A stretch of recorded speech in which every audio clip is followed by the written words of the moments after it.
नमस्कार, आप देख रहे हैं ईएनटी ऑल न्यूज और मैं हूं आपके साथ निहारिका मिश्रा। आज के पॉलिटिकल सेगमेंट में बात करेंगे कि कांग्रेस के जो युवा नेता थे, फेमस नेता थे, बहुत जुझारू नेता कहे जाते थे और कहा जाता था कि ये पार्टी के बहुत वफादार है। और सबसे बड़ी बात इनके बारे में ये कहा जाता था कि ये राहुल गांधी के बेहद ही करीब है। वो सभी नेता कैसे पिछले 8-9 सालों में दूसरी पार्टियों में यानी बीजेपी में चले गए हैं या कोई और पार्टी में चले गए हैं। अभी हाल ही में मिलन देवड़ा के साथ जो हुआ वो सबने देखा। तो इसी मुद्दे पर बात करेंगे कि आखिर पिछले कुछ सालों में कौन कौन से ऐसे नेता हैं इनके जो मतलब पार्टी चेंज कर रहे हैं। और इस मुद्दे पर जो बीजेपी है वो कांग्रेस पर पलटवार कर रही है, कांग्रेस पर हमला करती रहती है कि राहुल गांधी जो है वो तो भारत जोड़ो यात्रा पर निकल जाते हैं, लेकिन सबसे ज्यादा जरूरी ये है कि वो अपनी पार्टी को जोड़े, अपने जो पार्टी के लीडर्स है, यंग लीडर्स, उनको जोड़े। तो ये तो वो कर नहीं पाते हैं और वो भारत जोड़ो यात्रा पर निकल जाते हैं। तो ये उन पर मतलब बीजेपी वाले जो है वो उन पर आरोप लगा रहे हैं। और मेरी राय में मानिए तो अगर पिछले कुछ सालों में देखा जाए तो कांग्रेस ने कहीं ना कहीं जो उनके युवा चेहरे थे उन पर ज्यादा विश्वास ना करके अनुभवी चेहरे पर विश्वास किया।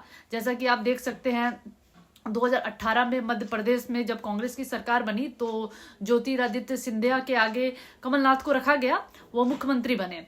फिर आप देख सकते हैं राजस्थान में जो ये गहलोत को आगे रखा गया और सचिन पायलट को वो साइड किया गया। और वो विवाद जब तक कांग्रेस की सरकार रही 5 साल राजस्थान में वो चलता ही रहा, कभी खत्म नहीं हुआ।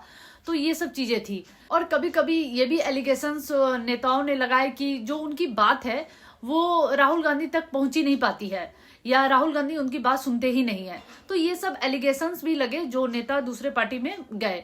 तो आज इसी पर बात करेंगे कि पिछले कुछ सालों में वो कौन कौन से नेता हैं जो दूसरी पार्टियों में गए और कब गए। ठीक है, तो इस पर आज बात करेंगे। तो वीडियो शुरू करते हैं। तो जैसा कि आपको पता है, असम के जो अभी मुख्यमंत्री हैं हिमंत बिस्वा शर्मा, वो एक समय कांग्रेस के युवा और एकदम कद्दावर नेता हुआ करते थे, लेकिन उनकी जो बातें थी वो राहुल गांधी तक नहीं पहुंच रही थी या कुछ मुद्दों पर राहुल गांधी से वो सहमति चाहते थे।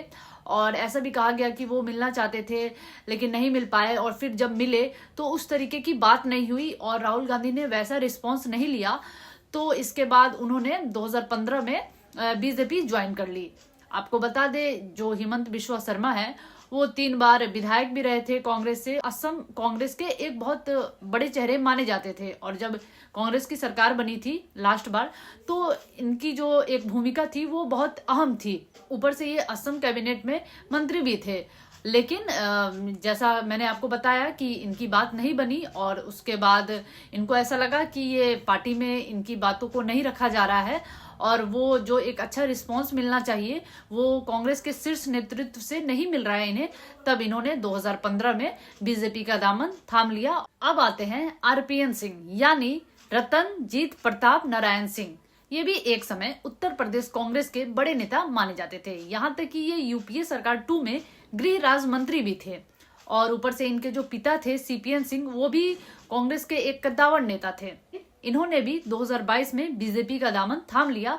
इनका भी वही सेम रीजन बताया गया कि जैसा कि बाकी नेताओं का होता है कि इनकी बात नहीं पहुंच रही, पार्टी में इनको नीचे दिखाया जा रहा है, ये तवज्जो नहीं दी जा रही है। तो इनका भी वही सेम मसला था और ये बीजेपी में शामिल हो गए। उत्तर प्रदेश के पूर्व कैबिनेट मंत्री और एक समय उत्तर प्रदेश कांग्रेस के बड़े कद के युवा नेता माने जाने वाले जितिन प्रसाद ने भी 2022 में बीजेपी ज्वाइन कर ली। आपको बता दें इनके जो पिता थे जितेंद्र सिंह वो एक समय बहुत बड़े कांग्रेसी चेहरे माने जाते थे और इनका जो बीजेपी में जाने का जो रीजन था वो भी अमूमन सेम ही था। जयवीर शेरगिल ये पंजाब कांग्रेस के एक नामी युवा चेहरे थे और इनके बारे में ऐसा कहा जाता था कि पंजाब में जो अमरिंदर सिंह की जो लेगेसी है उनको यही आगे बढ़ाएंगे। और काफी पढ़े लिखे थे ये और एक वकील भी थे। यहाँ तक कि सबसे कम उम्र में कांग्रेस का राष्ट्रीय प्रवक्ता बनने का रिकॉर्ड इन्हीं के पास है, लेकिन इनके साथ भी वही हुआ और 2022 में इन्होंने कांग्रेस को छोड़ दिया और बीजेपी में आ गए। और रीजन बताने की जरूरत नहीं है कि क्या है। अब बात करते हैं कांग्रेस के एक और युवा और चर्चित नेता यानी मिलिंद देवड़ा के बारे में, जो अभी हाल ही में कांग्रेस छोड़कर एकनाथ शिंदे की शिवसेना में शामिल हुए हैं। इनके बारे में कहा जाता था कि ये भी एक समय राहुल गांधी के काफी करीबी हुआ करते थे। इनके जो पिता थे वो भी एक कद्दावर कांग्रेसी नेता थे और यहाँ तक कि वो पेट्रोलियम मंत्री भी रहे थे, ज्योतिरादित्य सिंधिया। जैसा कि आपको पता है, जब 2018 में कांग्रेस मध्य प्रदेश का विधानसभा चुनाव जीती थी और यहाँ पे उनकी सरकार बनी, सबको यही लग रहा था कि ज्योतिरादित्य सिंधिया मुख्यमंत्री बनेंगे, लेकिन ऐसा नहीं हुआ। कमलनाथ को मुख्यमंत्री बनाया गया और उसके बाद से कमलनाथ और ज्योतिरादित्य सिंधिया के बीच खींचतान हमेशा देखने को मिली और एक फोटो भी वायरल हुई थी जिसमें ये दोनों राहुल गांधी के साथ थे और लोगों ने कहा कि इस फोटो में पूरा पता चल रहा है कि ज्योतिरादित्य सिंधिया खुश नहीं है। और उसके बाद से काफी घटनाक्रम ऐसे हुए जिससे ये कहीं ना कहीं पता लगने लगा लोगों को कि सब कुछ सही नहीं है मध्य प्रदेश कांग्रेस में। और फिर साल 2020 आता है और ज्योतिरादित्य सिंधिया बीजेपी में शामिल हो जाते हैं और मध्य प्रदेश में कांग्रेस की सरकार गिर जाती है। उसके बाद ज्योतिरादित्य सिंधिया को केंद्र में लाया जाता है और इन्हें मंत्री बनाया जाता है। प्रियंका चतुर्वेदी, इनको तो आपने देखा ही होगा हर डिबेट में कैसे ये कांग्रेस का पक्ष रखा करती थी और बहुत अच्छी प्रवक्ता थी कांग्रेस की और बेबाक बोलती थी। लेकिन इनके साथ भी वही हुआ जो बाकियों के साथ हुआ। इनके साथ जब गुंडागर्दी की गई तो इन्होंने ये शिकायत भी की कि ये सही नहीं चल रहा है पार्टी में कि ऐसे लोगों की एंट्री कैसे हो गई और फिर उन्हें प्रोटेक्ट किया जा रहा है। तो ये सब ऐसे घटनाक्रम हुए इनके साथ भी। और जब इनको लगा कि ये पार्टी में असहज महसूस कर रही हैं और शीर्ष नेतृत्व के द्वारा इनकी बातें नहीं सुनी जा रही हैं, तो इसके बाद इन्होंने 2019 में शिवसेना का दामन थाम लिया। उस समय शिवसेना नहीं बटी थी और अभी ये यूबीटी की शिवसेना में है। फिर शहजाद पूनावाला, इनके बारे में भी आपने सुना होगा या देखा होगा कि एक समय कैसे ये कांग्रेस का पक्ष रखा करते थे और काफी बेबाकी से अपनी बात रखते थे और बहुत जब इनकी डिबेट होती थी तो ये सामने वाले पर हावी भी हो जाते थे। लेकिन इनके साथ भी वही हुआ पार्टी में और कहीं ना कहीं इनको लगा कि इन्हें दरकिनार किया जा रहा है, इनकी बातें नहीं सुनी जा रही है और ये राहुल गांधी के खिलाफ कभी कभी बोलने भी लगे थे। और उसके बाद इन्होंने कुछ साल पहले बीजेपी ज्वाइन कर ली और अब ये बीजेपी के प्रवक्ता हैं। अब एक सिर्फ सचिन पायलट बचे हुए हैं कांग्रेस में, जिनके बारे में ऐसा कहा जा रहा है कि राहुल के 5 पांडवों में से सिर्फ एक पांडव ही बचे हैं उनके पास। क्योंकि एक फोटो अभी वायरल हुई थी सोशल मीडिया पर जब मिलिंद देवड़ा ने इस्तीफा दिया, जिसमें राहुल गांधी के साथ मिलिंद देवड़ा है, जितिन प्रसाद है, आरपीएन सिंह है, ज्योतिरादित्य सिंधिया है और सचिन पायलट है। तो उसी पर लोग बोल रहे हैं ये बाकी के तो चले गए, अब सिर्फ यही बचे हैं और देखा जाए कि ये कब तक बचे रहते हैं। तो और लेकिन आपको भी पता है कि इनका भी विवाद हमेशा राजस्थान में गहलोत के साथ रहा ही, जब तक गहलोत मुख्यमंत्री रहे। और कई बार तो ऐसी भी खबरें आई कि ये भी मतलब कांग्रेस छोड़ रहे हैं, लेकिन बार बार मान मनौवल करके इनको मना लिया गया।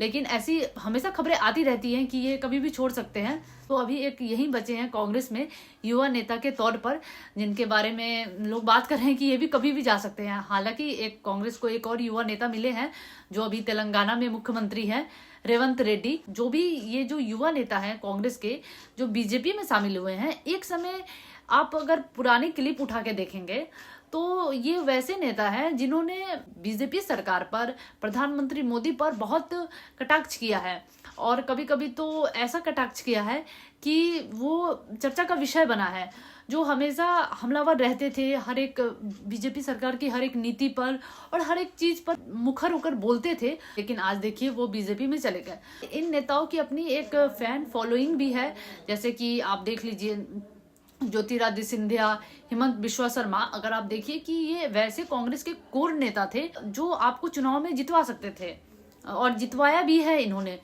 अगर देखा जाए पहले तो। लेकिन आपने उन्हें जाने दिया।